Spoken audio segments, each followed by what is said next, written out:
এটা কিন্তু দেখা ব্যবস্থা করে বুঝতে পারছেন।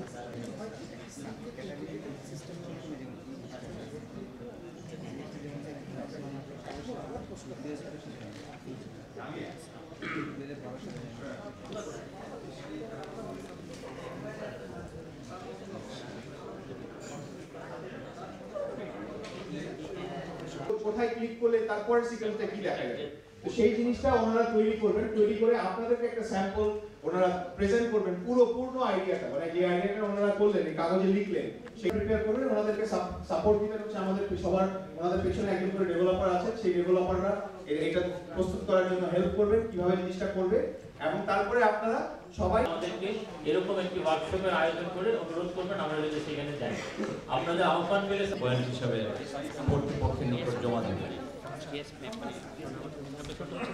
আমি যারা কথা বলছেন আমি আপনাদের দৃষ্টি আকর্ষণ করছি, যেহেতু আমি আমার বিষয়টা উপস্থাপন করবো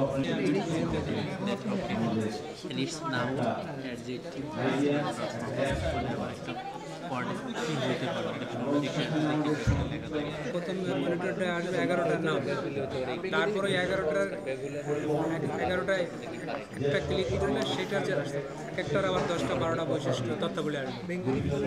চাকমা শিক্ষা, চাকমা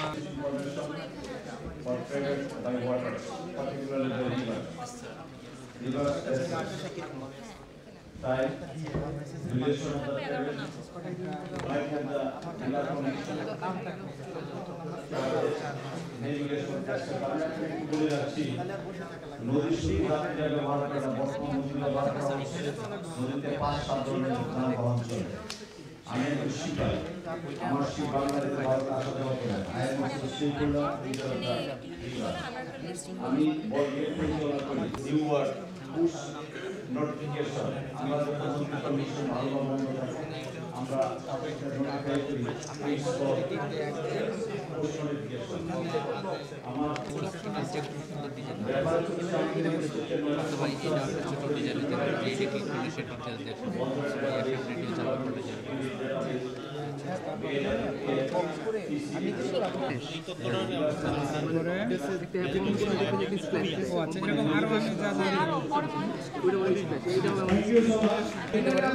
এইটা স্প্ল্যাশটা, এটা তো সিম্বল দিচ্ছেন, এখানে ক্লিক করে এই আইকনটা একটু বড় ছিল, মোবাইলের স্ক্রিনটা যেরকম এই আইকনটাই মাঝখানে থাকবে, ইকোনমিক কন্ডিশন আইকন।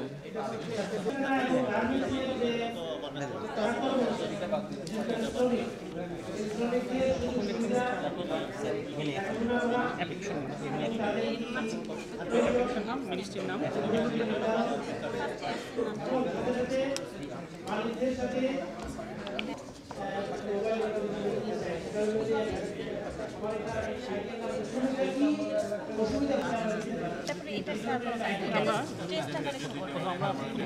সিম্বলটা দিব। একটা বক্স আনতে হবে, হ্যাঁ এখানে একটা আগে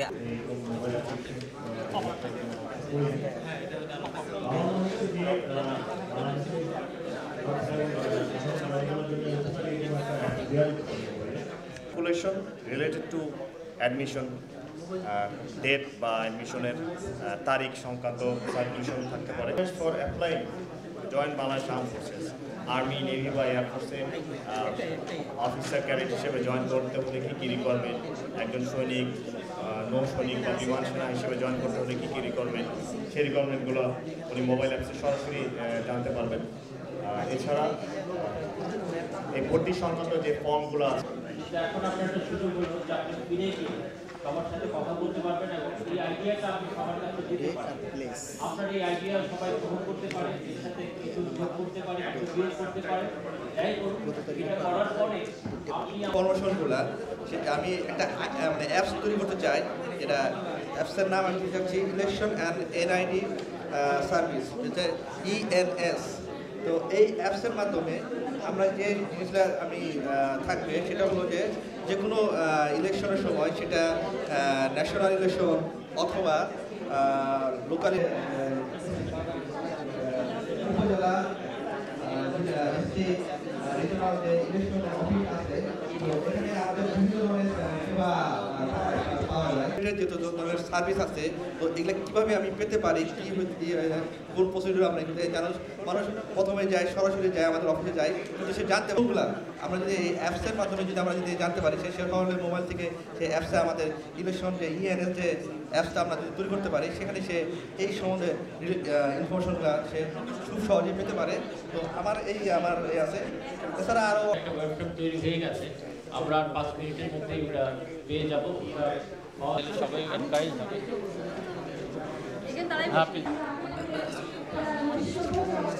বিভিন্ন লেভেলের প্রাইমারি, প্রি প্রাইমারি,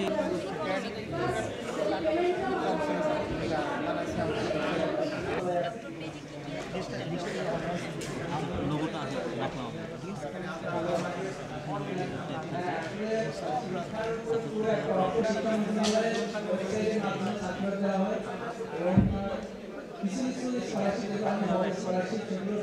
পাঠ্যপুস্তক ওয়েবসাইটে ইয়ে করে দিয়েছি, লঞ্চ করেছি সকল পাঠ্যপুস্তক ইন্টারমিডিয়েট পর্যন্ত, প্রাইমারি থেকে। সেক্ষেত্রে আমরা যদি পাঠ্যপুস্তকের যেসব বিষয়গুলো আপনার অ্যাপস তৈরি করার মতো মোবাইলে, আমরা কিন্তু অনেকে এখানে টেকনোলজিস্ট আছি, আবার অনেকে টেকনোলজিস্ট নই। দিয়েছেন আচ্ছা, মিনিস্ট্রি অফ কমার্স হেলথের উপর দিয়েছেন, আমাদের কিন্তু যার যার নিজস্ব ডোমেইনের উপর দেওয়ার কথা ছিল। আমরা এখানে সার্চ করলাম যে আমি হয়তো মহাখালীতে যাব, তাহলে ঢাকার মহাখালীতে সার্চ করলে আমরা মহাখালীতে যত ইএনজি অথবা সেন্ট্রাল আছে সেগুলোর অ্যাড্রেস সহ আর নোটিফিকেশন হচ্ছে কোথাও কোনো নতুন একটা হসপিটাল হলো বা ব্লাড গ্রুপের সন্ধান অথবা থ্যাংক ইউ সো মাচ। আমরা এই মার্কেট প্লেস যে ডিস্ট্রিবিউশনের কথা বলছিলাম তারা এবং এমসিসি মিলে, তো ওই 10টা আইডিয়া জেনারেশন ওয়ার্কশপ থেকে আমরা অনেকগুলো আইডিয়া পেয়েছি। তো তার মধ্যে থেকে আজকে আমরা 3টা মোবাইল অ্যাপ্লিকেশন দেখাবো, যেগুলো হচ্ছে আগে থেকে ওটার প্রতিরোধ ব্যবস্থা অথবা ওষুধ কি দিতে পারে ওইটার একটা ধারণা পাবো। সেরকম আমরা এখানে চাই প্রতিরোধ ব্যবস্থা দিতে পারি, কি ওষুধ প্রয়োগ করতে পারি, অথবা ওইটা কমিউনিকেট করা হবে আপনার এই যে রোগ গাছে এরোগ শস্যে এরোগ, তখন ওনারা সরাসরি একজন কর্মকর্তা যোগ দেবেন আমরা আশা করছি। এবং ওইখানে আমরা একটা আসলে কৃষি বিষয়ক কল সেন্টার, যেখানে সার্ভার থাকবে, অটোমেটিক এই যে ছবি বলেন, ভিডিও বলেন, ভয়েস বলেন, এগুলো আপলোড হয়ে যাবে। ওই কল সেন্টার থেকে আপনাদের কর্মকর্তাগণ ওই বিষয়ের সাথে করতে পারবেন এবং এর সমাধান ও তিনি এই অ্যাপ্লিকেশনে পেয়ে যান। এই ছিল আইডিয়াটা, এই আইডিয়ার উপরে এই অ্যাপসটা তৈরি করা হয়েছে। এটা ডেমো বা কমপ্লিট স্পেশালিস্টের সাথে কথা বলে দিয়ে করতে হবে এটা। Thank you. এটা স্পেশালিস্ট যারা ওইটা ওই যারা ব্লাড প্যাথোলজিস্ট আছে ওই প্যাথোলজিস্টের সঙ্গে নিয়ে তারা ওই প্রত্যেকটা আমরা বলছি যে আমাদের অ্যাপ্লিকেশন যেটা এখানে করা হয়েছে দ্যাট ইজ ভেরি সিম্পল, কিন্তু উনি যেটা দিয়েছেন দ্যাট ইজ ভেরি অ্যাডভান্সড। সুতরাং প্রত্যেকটা অ্যাপ্লিকেশনেরই সিম্পল ফর্ম রেকর্ড করে পাঠাতে পারে। সো সব ধরনের সিস্টেম আমরা রাখার চেষ্টা করেছি এখানে। আচ্ছা, যে baby growth rate monitor and 100 days of mother and child, মায়ের পুষ্টি এবং ওজন পরিবর্তন, কিভাবে স্বাভাবিক খাওয়াতে হয় এবং এটা কখন কখন দিতে হয়, দেন নবজাতকের পরিচর্যা কিভাবে দিতে হয়, শিশু যদি কম জন্মে ওজন কম, তাদের এগুলোতে আমরা দেখছি দেখে একটু মানে এটা একটু হচ্ছে। তো জি অ্যাপসগুলো আছে হবে পরবর্তীতে এই টপিকটা দেখানো হয়েছে এবং আমরা যদি ইমেজগুলো একটু টেস্ট করি এগুলি বড় দেখা যাবে। এবং আমরা দেন এরকম আমরা আরও একটা অ্যাপস তৈরি করেছি, এটা হচ্ছে শিশুর বৃদ্ধির উপরে, যেটা নাম কি এটা হচ্ছে পুষ্টি। আচ্ছা, কি কি সুষম খাদ্য থাকা অত্যাবশ্যকীয়, এখানে আমরা লিস্ট থেকে এগুলো জানতে পারি। যেমন আমরা যদি ভিতরে ঢুকি দেন দেখতে পাচ্ছি এখানে সুষম খাদ্য বলতে কি বোঝানো যায়, এখানে কি কি খাদ্য আছে। তো বয়স অনুসারে আমাদের মানে ওজন অনুসারে একজন মানুষের আরও আমাদের যদি মানে এর বাইরে যদি কোনো কোশ্চেন থাকে তাহলে আমরা সেই কোশ্চেনটা সাবমিট করতে পারবো।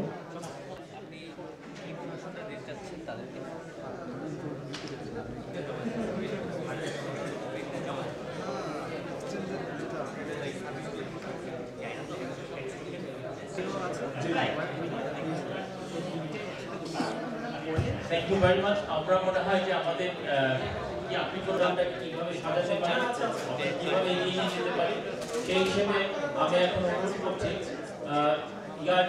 তার মানে বোঝা যাচ্ছে যে স্যার প্রত্যেকের সবাই মিলে দেশটাকে এগিয়ে নিয়ে যেতে হবে এবং স্বাভাবিকভাবে আমাদের এখন ডেমোগ্রাফিক ডিভিডেন্ড চলছে এবং ডেমোগ্রাফিক ডিভিডেন্ড বেশি দিন থাকবে না, 20 থেকে 30 বছর। সুতরাং এই জনসংখ্যাকে জনসম্পদে রূপান্তর করতে পারি। তো আমি এখন জাস্ট আমাদের কনক্লুডিং রিমার্কস দেওয়ার জন্য এনসিসির পক্ষ থেকে এই ওয়েবসাইটে গেলে দেখবেন বিগ আইডিয়া নামে একটা বাটন আছে। ওই বিগ বাটনে ক্লিক করলে সাবমিট করার অপশন আছে। এখানে গিয়ে অনলাইন ফর্ম পাবেন, অনলাইনে বাংলা অথবা ইংলিশে আপনি ফর্মটা ফিল আপ করতে পারবেন এবং আইডিয়া দিতে পারবেন। প্লাস যাদের ফেসবুক আছে, সবার ফেসবুক ছিল প্রায়, তাই না? যাদের ফেসবুক আছে, ফেসবুকে আমাদের একটা পেজ আছে, ন্যাশনাল মোবাইল অ্যাপস ফেসবুকে আসে। ওইখানেও ফেসবুকেও আপনি আমাদের একটা আইডিয়া দেওয়ার একটা অ্যাপ্লিকেশন পেজ, কোনো ফিউচার রেফারেন্সের জন্য ইউজ করতে পারবেন, আমাকে ফোন করতে পারবেন, আমাকে ইমেল করতে পারবেন। আমার কার্ড মানে সবার কাছে আছে, কারোর কাছে কি না এরকম কেউ আছে? হাসান স্যারের কার্ডও কি সবার কাছে আছে? হয়েছে অর্থাৎ ডিজিটাল সেবায় পরিণত করা হয়েছে। সেই সেবাগুলো এখন মানুষের কাছে অতি সহজে পৌঁছে দেওয়ার জন্য এই কর্মসূচিটা কিভাবে অগ্রসর হয় সেটা দেখার জন্যই আমি এই বইটা লিখেছি। তো সেই বইটা লিখতে গিয়ে আমি সুদূর গ্রাম বাংলা পর্যন্ত আমি ভিজিট করেছি। আমি এলাকাভিত্তিক, তার কারণ হলো ডিজিটাল বাংলাদেশের যাত্রা স্থাপিত হয়, যেখানে প্রায় 10,000 উদ্যোক্তা রয়েছে, একজন নারী এবং একজন পুরুষ প্রত্যেকটা ইউনিয়ন তথ্য সেবা কেন্দ্রে। তারা কিন্তু বাংলাদেশে সত্যিকার অর্থেই একটা বিভিন্ন সময়ে বিভিন্ন সরকারি অফিসে বিভিন্ন কর্মকর্তা কর্মচারীদের বা আইটি রিলেটেড যারা কাজ করেন তাদেরকে ডাকা হয় এই মোবাইল অ্যাপস তৈরির আইডিয়া, এবং আপনাদের গুরুত্বপূর্ণ পরামর্শ আমাদের খুবই দরকার। এর জন্য আমরা আপনাদেরকে বলছি যে আমাদের যে ওয়েবসাইট আছে সেখানে প্লিজ আপনাদের আইডিয়া সেখানে আমাকেও যদি না পাওয়া যায় তাহলে মন্ত্রণালয়ের যে কোনো একজনকে অন্তত পাওয়া যাবে অবশ্যই, তাকে অন্তত বললে আমরা আপনাদের কাছে পৌঁছব। তো আমি একটু আজকের এই সভার সমাপ্তি ইতিমধ্যেই মন্ত্রণালয়ের তরফ থেকে আপনাদের প্রতি কৃতজ্ঞতা প্রকাশ করেছেন। আমরা সরকারি কর্মকর্তারা চাকরিতে যোগদানের আগে জানতাম না, শুধু পিতামাতারা বলতো যে যাও সরকারি চাকরি করো, একটু নিশ্চয়তা জীবন পাবা। রাজনীতি করতে চাইলে বলতো যে এটা সমস্যা, ব্যবসা করতে চাইলে রিস্ক আছে, বউ নাও পাওয়া যেতে পারে। তো সরকারি চাকরিতে নাকি এই ধরনের নিশ্চয়তা বেশি পাওয়া যাবে। সেখানে চাকরিতে জয়েন করার পর আমরা দেখলাম যে একটু ছিলেন। এখানে আমার একজন বন্ধু আছে যারা আমরা একসাথে প্রথম বিআইডিতে জয়েন করছিলাম। তো আমি তাকে ডাকলাম, কিন্তু সে তো আমার সাথে ময়মনসিংহের লোক, তো ঘাট তেরা আছে, জিম মাইরা বসে দিছি। তো আমি এখনো তাকে অনুরোধ করবো আমার সাথে অন্তত 1 মিনিট বসতে। আমরা খুবই পরম বন্ধু ছিলাম। তো আমরা একটু একটা দুটা কথা বলার পরই আমরা ছবি তুলবো, এটা আনুষ্ঠানিকতা। কিন্তু আমি যেটা বলতে চাচ্ছিলাম যে আমরা যে একটা কালের বিবর্তনের মধ্যে আমরা যে ইভলিউশনে ছিলাম, সেখানে আমাদের লাল ফিতা ছিল, আমাদের কিছু ক্ষমতাও ছিল। চেয়ারের অপর পাশে যারা থাকতো তাদেরকে আমরা কতটুকু মূল্যায়ন করতাম নিজেরাই আমরা জানি, এখানে আর বলতে চাই না, কারণ নিজেরাই আছি। তো আমরা কি হনুরে এরকম একটা ভাবও ছিল। তা আমরা আমাদের মানসিকতার অনেক পরিবর্তন হয়েছে। সাংস্কৃতিক সংকল্প থেকেই ডিজিটাল বাংলাদেশের যে রূপায়ণের চিন্তা ভাবনা ছিল, তারই ফলশ্রুতিতে এই মন্ত্রণালয় এবং এই মন্ত্রণালয় কর্মকাণ্ড আমাদের বর্তমান সচিব সাহেব এনআই খান সাহেব এখানে যোগদান করবেন। উনি সকালের অধিবেশনে ছিলেন আপনাদের সাথে। তো আমরা এখন ওই যে বাল্যকালে তো আমরা শিখছিলাম কি, আলাউদ্দিন ভাই, আমরা শিখছিলাম যে লেখাপড়া করে যেই গ্রাম বাংলায় তৈরি হয়ে রেডি আছে। আমরা যখন ইনপুট সরকার এবং আমাদের বাংলা গভর্নমেন্ট সরকার যে কর্মকাণ্ড, অর্থাৎ কানেক্টিভিটি, সেই কানেক্টিভিটি যখন সম্পূর্ণ হবে আগামী সরকারি অফিসগুলোতে যেখানে মানুষের জন্য সেবা দেওয়া হয়, আমরা যারা ট্যাক্স পেয়ার মানি রিসিভ করি, আমরা যারা সেবা প্রদান করব, তারা যাতে নিশ্চিত পেপারলেস অথবা পেপার সেবা প্রদান করতে পারি, অ্যাকাউন্টেবল থাকতে পারি এবং পরিচ্ছন্ন একটা সমাজ বিনির্মাণ করতে পারি। এছাড়া এই যে একটু আমি সচিবের সাথে থাকতে থাকতে আমিও একটু মাঝে মধ্যে জন্ম হয়েছে এবং ধারণা হয়েছে, এবং আজকের যে ওয়ার্কশপ সেখানেও তারই ফলশ্রুতিতে আরো প্রায় শুনলাম যে প্রায় 60টা অ্যাপসের আবির্ভাব হয়েছে এই বয়সে। তো আরো বৃদ্ধি পায়, যেটা ওই যে মৌলভী সাহেবরা তো ফ্যামিলি প্ল্যানিং এর বিরুদ্ধে, কিন্তু তাদেরও তো একটা যুক্তি আছে যে আপনি যদি সম্পদ বাড়ে তাহলে তো তাদের খাওয়া দাওয়ার কোনো বা আমার মনে হয় চিন্তা করার কোনো কারণ নাই। পৃথিবীর অনেক দেশ আছে যেখানে খাদ্য উৎপাদন হয়। সৃষ্টি করলাম, আমি দুঃখিত যে আমি একটা দৃষ্টান্ত দিলাম, কিন্তু এটা তো বাস্তবতা। আমরা যখন ইউনিভার্সিটিতে করতে পারবো এবং বিশ্ব মার্কেটে আমরা নিজেদেরকে প্রতিষ্ঠিত করতে পারবো, এবং আমাদের অবস্থান কিন্তু খারাপ না। আমার মনে হয় স্ট্যাটিস্টিক্স তোমরা দিয়েছো, আপনারা যে কাজ করেছেন সেগুলি আমাদের পুস্তিকায় প্রকাশিত হবে, আমাদের এবং পর্যায়ক্রমে যতগুলো ওয়ার্কশপ হবে আপনারা সরকারি যারা আছেন তারাই থাকবেন। আমরা যেটা অনুরোধ করব যে আপনারা চেষ্টা করবেন নেক্সট বাজেটে, রিভাইজ বাজেটে আপনারা এই আইসিটি খাত সরকার মন্ত্রণালয়ে একটা ইনিশিয়েটিভ নিয়ে বাজেটে আইসিটি খাতে ওয়ার্কশপের জন্য ইনোভেটিভ কাজের জন্য আপনারা বাজেট রাখতে চেষ্টা করবেন। একান্তই যদি সম্ভব না হয় আমরা আছি, আমাদের বাজেট থেকে টাকা দিব।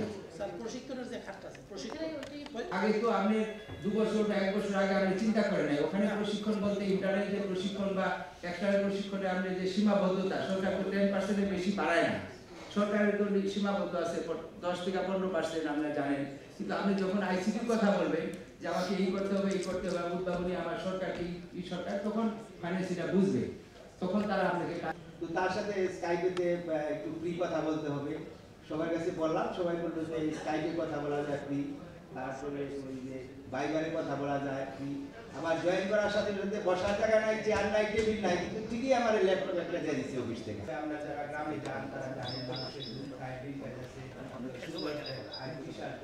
জিন্সের প্যান্ট করতেছে, মানুষের অনেক পরিবর্তন, এবং এটা অন্যতম একটা কারণ মানুষ দাবি করতেছে। যেমন আমরা সবাই সতর্ক থাকবো, আমি আর সময় নষ্ট করবো না এই কারণে যে আমি অনুরোধ করবো আপনারা সবাই বাজেটে যথাযথভাবে নতুন অথবা পুরাতনকে আপনারা রিভাইজ করে আলোচনা করে নেবেন।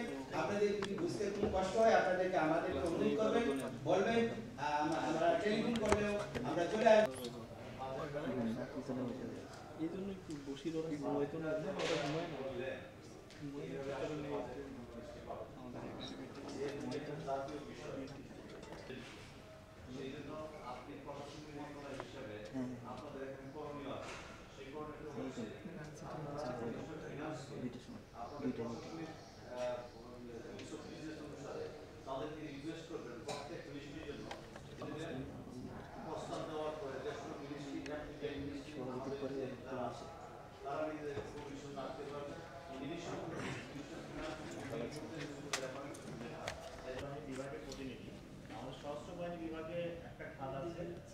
সেটা হলো সফটওয়্যার খাত। এখন আমার মনে কোশ্চেন যে আমি যদি নতুন করে আমাদের সংস্থা সংশ্লিষ্ট মন্ত্রণালয়কেও আমরা জেনেছি এটার জন্য প্রয়োজন হতে, তবে শুধুমাত্র অ্যাপস নামে যদি করা হয়, আমরা অ্যাপসের পরে গেমসে যাব, গেমসের পরে আমরা ওই যে ডিজিটাল আরো যে কাজটা আছে, আমরা ওই যে বাড়ি বসে বড় লোকে যাব, আমরা ঘরে বসে বড় লোকে যাব, আমরা ফ্রিল্যান্সিং এ যাব, আমরা হাইটেকে যাব, আমরা প্রত্যেকটা নামে আলাদা, আমরা আইসি দরকার করে নেবেন, আমরা লিখবো সেটা। তো আমি যেটা বলতে চাচ্ছিলাম যে আবারও বলি যে এই ব্যাপারে আমরা নোট নিলাম, আমরা চিঠি লিখবো, আমরা অর্থ বিভাগে চিঠি পাঠাবেন, কপি দলগুলো একটা প্রশিক্ষণ কর্মসূচি, সেটা আমরা নাম দিয়েছি লার্নিং এবং আর্নিং। সেখানে প্রতিটি শিক্ষিত লোকরে যারা একটু মোবাইল চালাইতে পারে বা ল্যাপটপ চালাইতে পারে তাদেরকে আমরা আউটসোর্সিং ফ্রিল্যান্স, পরবর্তী পর্যায়ে আমরা ওয়ার্ল্ড ব্যাংকের লিভারেজিং আইসিটি প্রকল্পের আওতায় আমরা প্রফেশনাল অর্থাৎ উন্নত মানের আমরা ডেকে ডেকে আমরা এইভাবে সুযোগ সুবিধা দিচ্ছি। কাজেই আমাদের মন আসলেও পরিবর্তন হয়েছে, আমরা আসলেও দেশের জন্য কিছু করতে চাচ্ছি এবং দেশ আসলেও গ্রহণ করতেছে, মানুষ অ্যাকসেপ্ট করতেছে, নিউ জেনারেশন অ্যাকসেপ্ট করতেছে। আপনারা নতুন যারাদের সাথে একটা যোগাযোগ অবশ্যই রাখবেন এবং আপনারা আইসিটিতে উন্নত দেশ হবেই। আমি আর বেশি সময় নষ্ট করব না, খাওয়া দাওয়া আছে, যার যার অফিস আছে এবং শেষ সময়ে একটা ছবি উদয় আছে। তো আমি সকলের কে আবার মন্ত্রণালয়ের তরফ থেকে কৃতজ্ঞতা জানাচ্ছি, আপনাদের সহযোগিতা কামনা করছি এবং আপনাদের সকলের সম্মিলিত প্রচেষ্টা এই দেশ আসলেও মধ্যমায়ের দেশ হয়ে গেছে, 80% হয়ে গেছে এবং বাকিটুকু হয়ে যাবে। হ্যাঁ, একটা কথা সবার কাছে যাবে।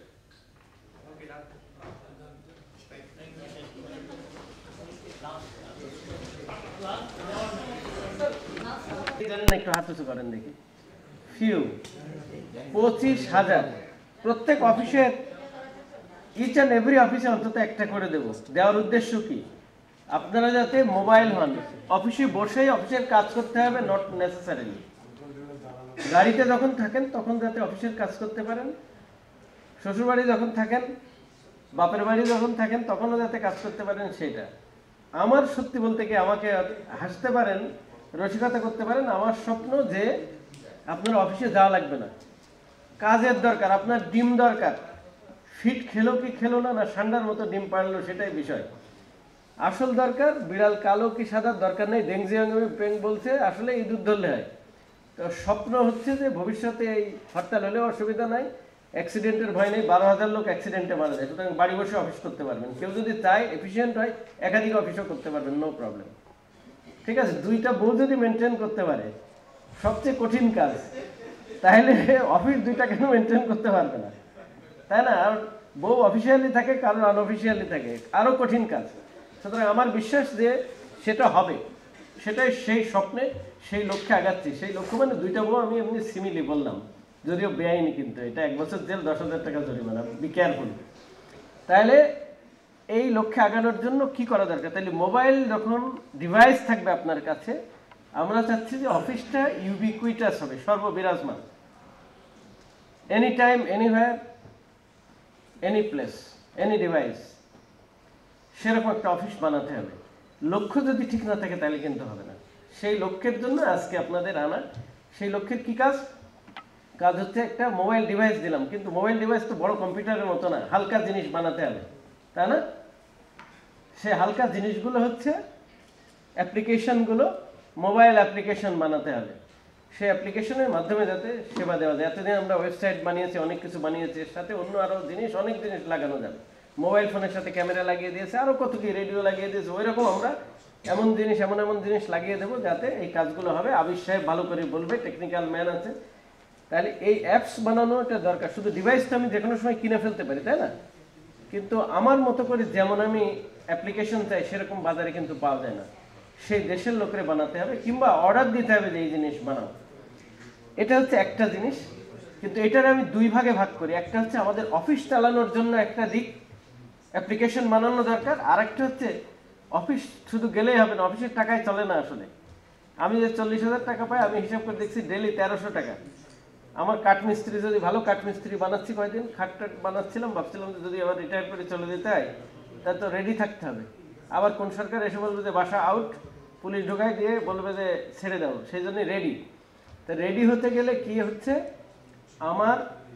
আমার মতো করে করতে হবে। কাঠমিস্ত্রি দেখে 1300 টাকা, 1200-1300 টাকা লাগে, তাইলে হয় না, আরও ইনকাম দরকার, বাংলাদেশের আরও ইনকাম দরকার। আমি ব্যক্তি পর্যায়ে বলছি না, উদাহরণ দিচ্ছি। সেটা হচ্ছে একটা অফিস কাজ সুন্দর চালাতে হবে, মানুষকে সুখী সমৃদ্ধ করতে হবে, তাছাড়া বাইরের থেকেও টাকা ইনকাম করতে হবে, অন্যের পকেটে হাত দিতে হবে, অন্য দেশের পকেটে। সেটা হচ্ছে রপ্তানি করতে হবে অ্যাপস বানিয়ে। 2টা দিক, 2টা ডাল। এটা কিভাবে করা যেতে পারে? যদি সবসময়, কিন্তু অনেকে বলে যে সরকারি লোক দিয়ে হবে না, কিন্তু আমি মনে করি সরকারি লোক হচ্ছে পথ প্রদর্শক। ঠিক আছে, সরকারি লোক যদি আগে না হাঁটে, ওই রাস্তায় হাঁটতে চাইবে না। ডিমান্ড ক্রিয়েট না হলে বেসরকারি লোক যাবে না, আপনাদেরকে ডিমান্ড ক্রিয়েট করতে হবে। ডিমান্ড ক্রিয়েট করার জায়গা হচ্ছে প্রথম অফিস। অফিসে এইগুলো বানালে দেখলে অন্যরা সেই কাজগুলো করবে। তো সেই কাজ করতে গেলে অনেকে মনে করে যে খুব কঠিন কাজ, এটা করা যাবে না, যে কেউ করতে পারেন আপনারা। তো করার আগে হচ্ছে আইডিয়া জেনারেশন, মানে কি কাজ করব, তার এই আইডিয়া জেনারেশনের জন্য এর আগে ওয়ার্কশপ করা হয়েছে। আপনাদের মন্ত্রণালয়ের অফিসারদের কিছু আইডিয়া আসছে, কিন্তু এর বাইরেও আরও আইডিয়া আপনারা জেনারেট করতে পারবেন। সেজন্য আমরা পুরস্কারের ব্যবস্থা করছি, যারা বেস্ট তাদের 2 লাখ, 1,50,000, ফার্স্ট, সেকেন্ড, থার্ড, তাই না? এছাড়াও 10টা করে বোধহয় মোবাইল ডিভাইস দেওয়া হবে, এরকম আছে। আরও অনেক সুযোগ আছে, আমি মনে করি, চেষ্টা করছি আমরা। তাহলে এইটা তৈরি করবেন, যে তৈরি করবে, যার তার নাম কিন্তু থাকবে পাবলিকেশনে। হাসান মনে হয় বলেছেন এটা, তার মানে তার নাম থাকবে, কিন্তু ওখানে একটা বুকলেট হবে, ওয়েবসাইটেও থাকবে। এইটা একটা বিষয়।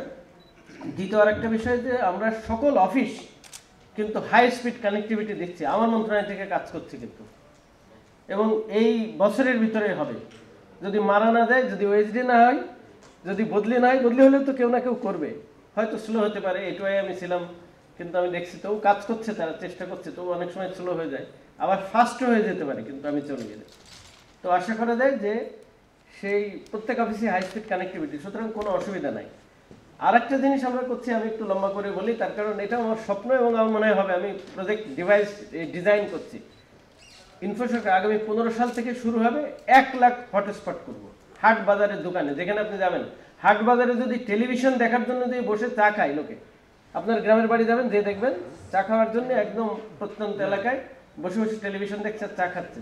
তাই যদি হয় তাহলে ওই চায়ের দোকানে গিয়ে সে মোবাইল ফোন নিয়ে ব্রাউজ করে কেন সে ইন্টারনেটে দেখবে না, কাজ করবে না, কেন করবে না বলেন? এটা কি আমাদের মনে হয় কি অসম্ভব? Impossible? No, it's very easy. খালি মানুষের দেখাতে হবে, রাস্তাটা দেখাতে হবে। ঢাকায় এত বড় বড় ডিপার্টমেন্টাল স্টোর আছে, পারে তারা, কিন্তু তারা করে না। দুনিয়ার অনেক জায়গায় কিন্তু হয়ে গেছে। আমাদের বলতে হবে, বোঝাতে হবে, বলতে বলতে বলতে বলতে কিন্তু এক সময় করে ফেলবে। সেই জন্য আপনাদের সেন্সিটাইজ করার জন্য এই সকালবেলায় কষ্ট দেওয়া। তাহলে এই কাজটা করতে হবে। আমরা প্ল্যান করছি যে 2015 সাল থেকে ইনশাল্লাহ হয়তো শুরু করব। সেটা হচ্ছে 1 লক্ষ হটস্পট বানানো। 1 লক্ষ গেলেই যেখানে যাবে সেখানে বসে বসে কাজ করবে। সুতরাং এই ডিভাইস দিলাম মোবাইল, যেখানে ইন্টারনেট নেই সেখানে 3G থাকলেও বিনা পয়সা যাতে এটা ব্যবহার করতে পারেন তার জন্য চেষ্টা করছি। দেখা যাক পারি কিনা। আমরা সব কাজে সমর্থ হবে সেটা কথা নেই, কিন্তু কাজে যদি অকৃতকার্য হয় তার মানে জিরো রেজাল্ট, এটা কিন্তু না। আমি যদি 10 বার ফেল করলাম তাহলে বুঝতে পারলাম আমার যে পরবর্তীকালে সাকসেসের রেট কিন্তু বেড়ে যায়, বাড়ে কিনা। কারণ আমি শিখলাম যে এই রাস্তাগুলো দিয়ে গেলে আমার কাজ হবে না, অন্য রাস্তায় যেতে হবে, তাহলে আমার প্রবাবিলিটি কিন্তু বাড়ে। এটা আপনারা নিশ্চয়ই। সুতরাং এটা লস না, টোটাল লস কিন্তু না, একটা এক্সপিরিয়েন্স হয়। সিনেমার লোকেরা দেখবেন এই জন্যে ফার্স্ট হ্যান্ড কোনো সময় বিয়ে করে না, সেকেন্ড হ্যান্ড থার্ড হ্যান্ড বিয়ে করে, তার কারণ তাদের অভিনয় করতে হয়, তাদের এক্সপিরিয়েন্স লোকের দরকার হয়, তাই না? নতুন লোক আরেকজনের সাথে অভিনয় করতে গেলে আসলে কিন্তু দেখি যে আমার কাছে জিজ্ঞেস করেছে সবাই, কোনো কোনো জায়গায় ফার্স্ট হ্যান্ডের খুব দাম আছে, কোনো কোনো জায়গায় সেকেন্ড হ্যান্ডের দাম আছে। তা আমি আমার বাসায় প্রায় বলে যে না এটা পুরোনো জিনিস, এটা ভালো না, এমন না। আমি বলে দেখো অনেক জায়গায় সেকেন্ড হ্যান্ডের অনেক দাম আছে। সিনেমায় কিন্তু আর্টিস্টরা সবচেয়ে দামি, তারা সেকেন্ড হ্যান্ড সবসময় খোঁজে। আমি দেখি বড় বড় নায়িকা আমাদের দেখলে কিন্তু তখন কষ্ট হয় যে এটা বুড়ারে বিয়ে করছে কেন, হ্যাঁ, কিন্তু আসলে সেকেন্ড হ্যান্ড। তো সব জায়গায় ফার্স্ট হ্যান্ডের দাম আছে, এটা ঠিক না। তাহলে বিষয়টা হচ্ছে আমাদের সেজন্য এক্সপিরিয়েন্স গ্যাদার করতে হবে, এর একটা মূল্য আছে, কিন্তু এক্সপিরিয়েন্স কিন্তু স্পাইরালি চলে। সেই এক্সপিরিয়েন্সটা আজকে, এবং আমার বিশ্বাস যে আপনারা পারবেন। দ্বিতীয় হচ্ছে ইভেন আমরা চিন্তা করছি বেসিস থেকে আমি ইন্সপিরেশন পেয়েছি, আমি তো টেকনিক্যাল লোক না, বুঝি না। বেসিস স্যালারি এক বুদ্ধি করছে, ছেলে মেয়েদের প্রোগ্রামিং শেখাবে। আমি তো অবাক হয়ে গেছি, ছেলে মেয়েরা প্রাইমারি সেকেন্ডারি কি করে পারে। তারপর দেখলাম যে না, সোজা আমার দিয়ে করালো, আমি 2 বার হাত দিলাম, দিয়ে দেখলাম 2 বারের ফেল করছি, 3 বারের বার পারছি। তো নিশ্চয়ই চেষ্টা করলে পারবো, বাচ্চারাও পারবো, অন্য দেশে নাকি শুরু হয়েছে। এটা একটা বিষয়। আর একটা বিষয় হচ্ছে যে আমরা সেটাও একটু বলি, হোলিস্টিক না বললে হবে না, আমাকে একটু সময় দেন। সেটা হচ্ছে আপনারা জানেন আমরা ইউআইসি করেছি, কিন্তু ইউআইসিতে প্রত্যেক বছর 50,000 আইটি লিটারেট হচ্ছে, কম্পিউটার চালানো শিখছে, কিন্তু 50,000 প্রত্যেক বছর। বিশ্বাস নেই, আপনি খোঁজ নিয়ে দেখেন। তাহলে এই যে শিখছে, এটা কি বসে থেকে আবার ডিলিটারেট হবে? সেটা করা ঠিক হবে না। নেক্সট ইকোসিস্টেমের হায়ার স্টেজে নিতে হবে। কি করা যায় সেই জন্য আমরা একটা বুদ্ধি বের করেছি, ফ্রিল্যান্সার বানানো। জেলায় জেলায় যে ট্রেনিং দিচ্ছি কিন্তু সবাইকে, ঢাকায় না, প্রথমে জেলায় জেলায় ট্রেনিং দিচ্ছি। 15,000কে ট্রেনিং দিয়েছি, কিন্তু তারা অন্যদেরকে আরও ট্রেনিং দিচ্ছে, সাবাচ্ছে, পারছে, আন্ডা পারছে। এরপরে আমরা তাড়াতাড়ি প্রজেক্ট একটা দিয়েছি, উপজেলাতে যাব, উপজেলার পরে ইউনিয়নে যাব, ইউনিয়নে যে ট্রেনিং দেবো তাদের, যারা হচ্ছে লিটারেট, তাদেরকে কিভাবে ফোন ব্যবহার করি, তাদের সাথে এদের পার্থক্য কি খুব বেশি আছে? হ্যাঁ, তেমন পার্থক্য নাই। কিন্তু আপনি চিন্তা করে দেখেন, আগে টেলিফোন একটা এমন একটা বিষয় ছিল যেটা বাসার ড্রয়িং রুমে থাকতো, এগ্রি, তাই না? বাসার ড্রয়িং রুমে থাকতো না, একটা সময় ছিল, 15-20 বছর আগে ছিল। কার সাথে হয় এখন? হ্যাঁ, ফোনের সাথে হয় না? দেখেন ফোনটা এখন কই থাকে? ফোনটা থাকে বালিশের পাশে, মাথার কাছে। হ্যাঁ, কয়েকজন আছে, কেউ কিন্তু আবার রাতে আবার ফোন সাইলেন্ট করে রাখে না, কারণ তিনি এক্সপেক্ট করে যে আমি ঘুমের মধ্যেও কেউ যদি ফোন করলে আমাকে, আমি যাতে ফোনটা শুনতে পাই। তার মানে আমার কিন্তু ঘুমানোর মধ্যে রাখার আগে অ্যালার্ম দেয়, ওটাও কিন্তু একটা কাজ, তাই না? অ্যালার্ম দিচ্ছি, কেউ অ্যালার্ম দিচ্ছে, কেউ চেক করছে কোনো ইমেল আসে কিনা, ওই যে যেমন উনি চেক করে লাস্ট ইমেল আসে কিনা, আপনি চেক করেন না? তারপর হচ্ছে কেউ যারা ফিচার ফোন ইউজ করে তারাই চেক করে কি, আপনি চেক করেন না কোনো কল আসলো কিনা, কোনো এসএমএস আসলো কিনা, অথবা আপনার লাস্ট কাউকে এসএমএস পাঠানোর প্রয়োজন ছিল কিনা। জি, হ্যাঁ, বাইরের সাথে কথা বলার জন্য ভোর রাতেই ভালো। মানে বাইরে যদি দেশেও থাকি, কেউ হয়তো কোনো প্রয়োজনে সকালবেলা ফোন করতে পারে। অনেকেই ফোন যদি পকেটে না নিয়ে বের হন, তাহলে কি মনে হয়? আপনি ডিসকানেক্টেড, দুনিয়া থেকে ডিসকানেক্টেড, মনে হয় না? তার মানে কি ফোন কিন্তু এখন আর বিলাসিতার বস্তু না, ফোন হচ্ছে আমার নিত্য প্রয়োজনের, আমার অনেকগুলো প্রয়োজনীয় কাজ করি। দেখেন আপনি ইমেল ব্যবহার করছেন, আপনি নিউজ পেপার পড়ছেন, আপনি অ্যালার্ম দিচ্ছেন, আপনি ক্যালেন্ডার ইউজ করছেন। তো আমার এলাকায় কমিশনার ছিল, তার নাম ছিল শহীদ কমিশনার, কয়েকদিন আগে কোথায় এসেছি নাকি ঘটনা ঘটেছিল। তো উনি যখন ফোন নিয়ে এলো, তার একটা ফোন ছিল, সে প্রথম ফোন নিয়ে আসছে আমাদের এলাকায়। উনি যখন ফোন নিয়ে ঘুরতো, তার পেছনে তারা আরো 15-20 জন থাকে, মানে উনি ফোন নিয়ে ঘুরতেছে, এইটাই ধরেন একটা দর্শনীয় বস্তু হচ্ছে যে উনি মিথ্যা কথা বলছেন, অবিশ্বাসের দৃষ্টিতে রেগুলেট দিচ্ছে। তার মানে ফোন না থাকাটাই এখন হচ্ছে একটা অবিশ্বাসের বিষয়, তার মানে এটা বিশ্বাসযোগ্য না। জি প্লিজ। আপনারা আমরা যে বিভাগে আছি, যে অধিদপ্তরে আছি, আমরা সবাই কিন্তু কোনো না কোনো সময় প্রযুক্তি নিয়ে কাজ করি। কারোর জন্য কাজ করে, নিজের জন্যই আমি কাজ করি, প্রযুক্তি নিয়ে আমি আপডেটেড হতে চাই। সারা তার নিজের ইকোনমিক ডেভেলপমেন্ট সম্ভব না। তার মানে কি সে তার নিজের প্রয়োজনে, আমি আমার নিজের প্রয়োজনই আসলে জিনিসগুলো আমি আমরা এই আইডিয়া ওয়ার্কশপে দেখেন টার্গেট বলা আছে। আমরা কাদেরকে নিয়ে চিন্তা করব? আমরা শুধু নিজের দপ্তর নিয়ে চিন্তা করব। একটা প্রথম শর্ত হচ্ছে আমরা এখানে যারা আজকে আছি সেটা হচ্ছে সকল মন্ত্রণালয়ের অন্তত একজন রিপ্রেজেন্টেটিভ আমরা আছি, তাই না? আমি জেনারেল বলছি, কারোর বিভাগ, মন্ত্রণালয়, অধিদপ্তর বা প্রতিষ্ঠানের কাজ হচ্ছে হয়তো ইনবাউন্ড, মানে লোকাল, আমাদের বাংলাদেশের মধ্যে, হ্যাঁ? কারোর কাজ হয়তো হচ্ছে গ্লোবাল, আমার কাজ হচ্ছে বিদেশের সাথে, আছে না? কারোর কাজ হচ্ছে শুধুমাত্র সিটিজেনদের নিয়ে, হ্যাঁ? আমি সিটিজেনের বাইরে করতে পারি। তার জন্য বেসিক্যালি আসলে দরকার আমাকে এখন থেকে আপনারা চিন্তা করতে পারেন যে আমার আসলে নিড কি। এই যে ক্রিকেট দেখতে পারা, তুমি ক্রিকেট দেখেন, সো আমার নিড কি, আমার দপ্তরের কাজ কি, সিভিল এভিয়েশনের কাজ কি। আমার কাজ হচ্ছে আপনার যে নিডটা, সেই বা আপনার যে রেসপন্সিবিলিটি, মোবাইল ফোন ব্যবহার করে শুধুমাত্র তথ্য আদান প্রদান করার জন্য বা কমিউনিকেশনের জন্য মোবাইল ফোন ব্যবহার করে।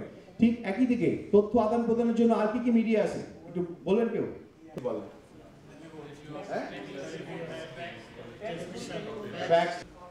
তার মানে কি মোবাইল ফোনটা কিন্তু দেখেন ধীরে জায়গা দখল করে ফেলছে। 6.6 বিলিয়ন মানুষ হচ্ছে মোবাইল ফোন, তাই না? মানে সরকার আমি যদি কোনো তথ্য জনগণকে পৌঁছাইতে চাইতাম, তাহলে আমি কোন মাধ্যমটা সবচেয়ে বেশি ব্যবহার করতাম? Radio, TV, print media. এখন দেখেন সরকারও কিন্তু স্মার্ট, আমাদের সরকার কিন্তু অলরেডি স্মার্ট। ও কি করছে? ও জানে যে আমি যদি আপনার একটা তথ্য এখন পাঠাই, ঠিক মিলি মাইক্রো সেকেন্ডের মধ্যে আমার সকল জনগণের কাছে পৌঁছে দেওয়া হবে, তাই না? সে SMS পাঠাচ্ছে আমাকে। এখন আবার সে SMS এর ল্যাঙ্গুয়েজ কি করছে? বাংলিশে পাঠাচ্ছে, হ্যাঁ? বাংলিশে পাঠাচ্ছে না? আবার 2 দিন পর আসবে, এখন তো আবার কি করবে? লেখাই পাঠাবে না, ছবি পাঠাবে, তাই না? তো আমরা যে কমিউনিকেশন ম্যাটেরিয়াল করি, আপনারা সবাই কিন্তু সবার বিভাগে যার কমিউনিকেশন ম্যাটেরিয়াল করেন, এবং দেখেন আপনারা এখন যত কমিউনিকেশন ম্যাটেরিয়াল করেন তার ম্যাক্সিমামে কিন্তু দেখেন হয় PDF করে পাঠাচ্ছেন, নাহলে ইমেলে পাঠাচ্ছেন। প্রিন্টেড আইটেম কিন্তু মোবাইল ফোনের এক্সেস আছে। আর নিজের মোবাইল ফোন যদি নাও থাকে, বাসায় একটা মোবাইল ফোন আছে, অথবা যদি ওই ফ্যামিলির মোবাইল নাও থাকে, তাহলে দেখা যাবে তার 20 গজের মধ্যে একটা মোবাইল তুলে, ওই যে একটা হাত তুলছে, 2 জন, 3 জন, 4 জন, 5 জন, 6 জন, অলমোস্ট আমাদের সবারই 2টা করে ডিভাইস আছে। আর কারো যদি ডিভাইস নাও থাকে, একটা ডিভাইস আছে, এখন আবার ডুয়াল সিম বেরিয়েছে না, 12% এই মুহূর্তে স্মার্টফোন ব্যবহারকারীর সংখ্যা। তার মানে এই যে আমরা যারা হাত তুলেছিলাম তারা হচ্ছে এই 12% এর মধ্যে। বাংলাদেশে 11 কোটি মানুষের মধ্যে এই 12% মানুষ হচ্ছে স্মার্টফোন ব্যবহার করে।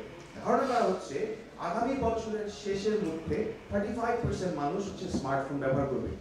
একটা বড় টার্গেট অডিয়েন্স কি? এই যে স্মার্টফোন পেনিট্রেশন এটা বাড়ছে, কেন বাড়ছে? বাড়ার একটা প্রধান কারণ হচ্ছে, উদাহরণ কি, আপনি বাজারে গেলে কিন্তু 4750 টাকা, তাও এটা মনে 6 মাস আগে এটা, এখন মনে হয় 4000, 3000, 4000 টাকার ফোন, স্মার্টফোন পাওয়া যায়। এবং ইভেন অনেক লেটেস্ট অপারেটিং সিস্টেম, মানে অ্যান্ড্রয়েড যারা আমরা পরিচিত একটু টেকনিক্যালি, ওনার বাসায় স্মার্টফোন আছে, বাসায় ওনার প্রয়োজনের জন্য কিন্তু একটা স্মার্টফোন আছে, হ্যাঁ? মানে আমরা যারা শুধুমাত্র একটা ফোন, একটাই ফিচার ফোন, তারা কি আপনাদের মনে হয় কিনবে নাকি কিনবে না? তাকে আবার ফিচার ফোন কিনবে, স্মার্টফোন কিনবে। এবং পিয়ন ছিল, তার 50 টাকা দিয়েছিলাম, সেটা ফোন ছেড়ে বুঝে আমার দিয়ে দিয়েছিল। দেখি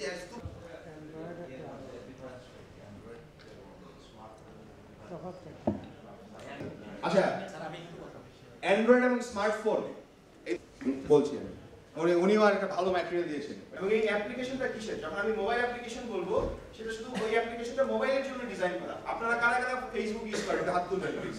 কারা কারা ফেসবুক ইউজ করেন? অলমোস্ট সবাই। আপনি একটা আইডিয়া করলেন যে ধরেন সিভিল এভিয়েশন, বিমান কখন আসে আর যায় আমি এটা মোবাইল ফোনে দেখতে চাই, শুধুমাত্র এতটুকু। তারপরে কি আপনি খুব ছোট্ট একটা জিনিস চিন্তা করছেন, কিন্তু অনেক বড় কিছু কিন্তু আপনি মোবাইল ফোনে করতে চান না। মানুষ মোবাইল ফোনে কি করতে চায়? অন দা গো, আমি যেতে যেতে চলতে চলতে হাতে ঘুমাইতে ঘুমাইতে অন্য কিছু করতে করতে টিভি দেখতে দেখতে যার যেটা করতে চাই সেই জিনিসটা অনেক ব্যস্ততার মধ্যে কিন্তু মোবাইল ইউজ করি, তাই না? আমি যখন ফোনে কথা বলি তখন দেখেন আমার আশেপাশে অনেক কিছু থাকে না, আমি অন্য একটা কাজের মধ্যে থাকি তখন ফোনটা ইউজ করি, যখন আমি ড্রাইভ করি তখন আমি ফোন ইউজ করি, যখন আমি ধরেন রিক্সায় থাকি তখন আমি ফোন ইউজ করি, যখন আমি ভাত খাচ্ছি তখন ফোন আসে তখন ফোন ইউজ করি। তার মানে কি ফোনটা হচ্ছে কিন্তু আমার একটা অংশ। সো আপনিও যখন একটা সার্ভিস ডিজাইন করবেন তখন আপনাকে মাথায় রাখতে হবে যে এই জিনিসটা মানুষ কিন্তু ফোনের মোবাইলে অনেক কিছু করতে চায় না, খুব সাধারণ সার্ভিস হবে, ভেরি স্মল কিন্তু হতে পারে, অনেক বড় জিনিস নাও হতে পারে। আচ্ছা, এখন যারা প্রশ্ন করেছেন অ্যান্ড্রয়েড ফোন এবং স্মার্টফোনের মধ্যে পার্থক্য, যেটা যেই সফটওয়্যারটা দিয়ে অপারেট করা হয় ফোনটা, হ্যাঁ সেটাকে অপারেটিং সিস্টেম বলে। আমি নন টেকনিক্যাল ল্যাঙ্গুয়েজে বললাম, বোঝা গেল? আর একটা জিনিস চালাইতে তো সেটা একটা যন্ত্রপাতি লাগে, একটা সিস্টেম লাগে, যেই সিস্টেমটা অপারেটিং সিস্টেম, রাইট? এইরকম অপারেটিং সিস্টেম হচ্ছে নকিয়া, উইন্ডোজ, অ্যাপেল, অ্যান্ড্রয়েড। নকিয়ারও হতে পারে, ও যদি স্মার্টফোন চালানোর মতো নকিয়া তৈরি করে, স্মার্টফোন অ্যান্ড্রয়েডের হতে পারে, স্মার্টফোন আইফোনের হতে পারে, হ্যাঁ? কিন্তু আইফোনই হচ্ছে একমাত্র ফোন যাদের কোনো ফিচার ফোন নাই, ও শুরু থেকেই স্মার্ট। এবং অ্যাপ্লিকেশনের কনসেপ্ট, মোবাইল ফোন দিয়ে যে কথা বলার বাইরেও অন্য কিছু করা যায় সেই কনসেপ্টটাও কিন্তু আইফোনের। এরপরে বাকি অন্যান্যরা আরো ডেভেলপ করছে, অন্যান্য আরো সস্তা জিনিস। কারণ আইফোন এখন কিন্তু সস্তা হয় না, আইফোনের দাম কিন্তু সে আগের মতোই আছে, হ্যাঁ? এবং দেখেন যারা ফিচার ফোন ইউজ করে, আপনি ফিচার ফোন একটু জানতে হবে, এই যে যারা ফিচার ফোন ইউজ করে একটা ছোট্ট কম্পিউটারের মতোই, তাই না? এই যে এটাতে ফোন করা যায়, একটা মেসেজ আসে যায়, এটাতে যে নাম্বার সেভ করে রাখা যায়, এটা এত কাজ হয়, এই যে অ্যাপ্লিকেশন গুলো যে থাকে এটার মধ্যে, এই জিনিসটা চালানোর একটা ক্লিয়ার। আপনি ক্লিয়ার? আমার প্রশ্নটা ছিল না, আমরা যখন চিন্তা করব সবকিছুর জন্য কাজ করব, কিন্তু তথ্য যোগাযোগ প্রযুক্তি মন্ত্রণালয় আপনাদেরকে একটি প্ল্যাটফর্মে অ্যাপ্লিকেশনটা লঞ্চ করে দেওয়ার মতো করে সাপোর্ট দিবে, এটা হচ্ছে অ্যান্ড্রয়েড। কেন অ্যান্ড্রয়েড দিবে? কারণ গ্লোবালি এখন অ্যান্ড্রয়েড আসলে খুব জনপ্রিয় এবং আগামী ধারণা করে আগামী 2-3 বছর এই জনপ্রিয়তা অব্যাহত থাকবে, হ্যাঁ?